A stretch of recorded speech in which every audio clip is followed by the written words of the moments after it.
It was an impossible story. It was something that just couldn't really have happened, and yet it did.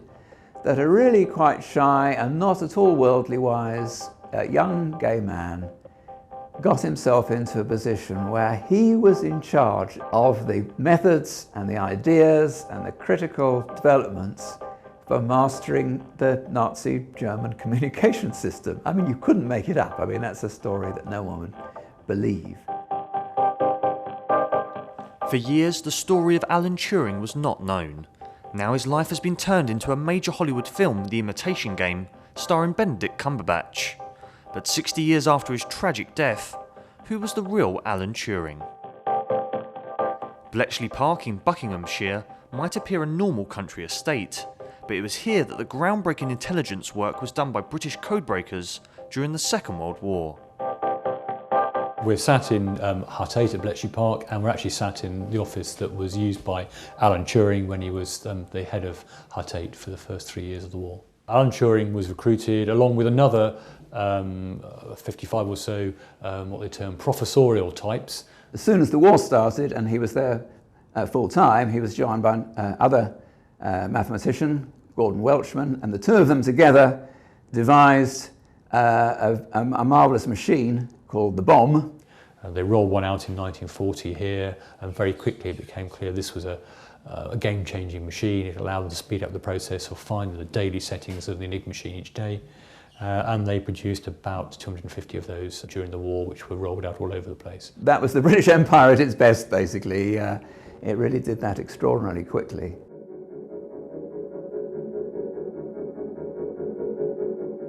After devising the bomb with Welshman, Turing went on to crack the much more difficult naval Enigma. That was Turing's thing. This is where he was very unusual. I mean, he just said, I'm going to have a go at this because it looks impossible. As a personal thing, what he did, it was really his own thing, that was the centre of it.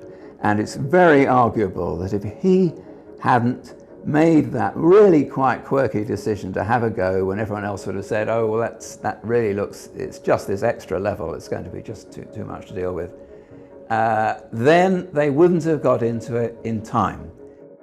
After the war, Turing continued to work with computers and is today widely considered to be the father of computer science and research into artificial intelligence. Really, he wanted to get on with the future, and the future for him was the computer.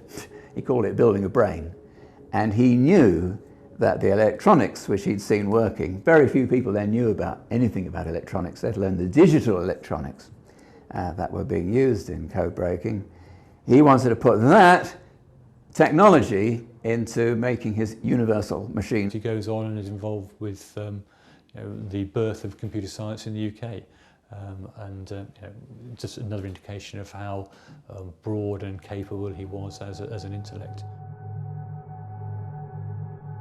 Turing was an outsider not just because of his radical ideas on computing, but also because he was secretly a homosexual, at the time illegal in Britain. He did meet this rather unsuitable young man who came back to his house at Wilmslow in Cheshire 3 times, in fact, in all. And then a mate of this young man then committed a minor burglary, which then came to the attention of the police. Absolutely classic story of the early 1950s. That was absolutely so typical of what happened to gay men when it was all illegal, that something would come out through a situation essentially linked to class difference. But it meant disaster in this case, because it was taken extremely seriously, and like other gay men in that period, it meant it was a criminal trial. He pleaded guilty, not because he felt guilty, but because technically it was against the law. It was seen as a soft option for him that he could take the injection of estrogen, essentially as chemical castration, as an alternative to prison. That was then seen as the modern and scientific and liberal option, and he had to endure that for a year. It was this treatment and the compromised situation Turing found himself in that ultimately led to him taking his own life at the age of 41. Since 1948, being gay had been defined as a security risk. It was something the United States was very keen on and the Brits had to go along with. And his position must have been extremely difficult. There must have been extremely difficult conversations with the authorities about what he was up to. And my guess is certainly that that was the crucial thing that really made his life quite impossible, or would have seemed quite impossible in the summer of 1954, which was a real peak of paranoia in the Cold War period. He had a home chemistry experiment doing gold plating, which uses potassium cyanide as a solvent. And so anyone could believe, if they really wanted to, that he'd been so careless that while doing this experiment he had ingested the cyanide either.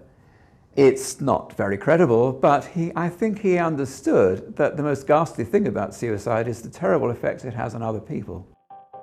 For many years after, Turing's achievements were not recognised. In 2009, then UK Prime Minister Gordon Brown made an official public apology, and in 2013, the Queen granted him a posthumous pardon.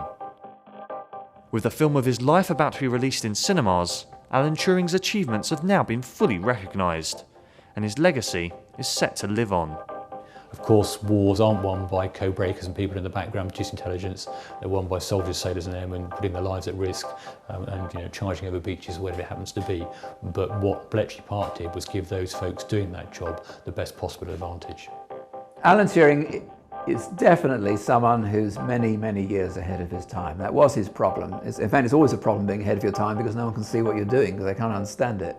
His tragic death at a very early age probably robbed the UK of a man who might well have been at the forefront of computer science in this country for many, many years to come.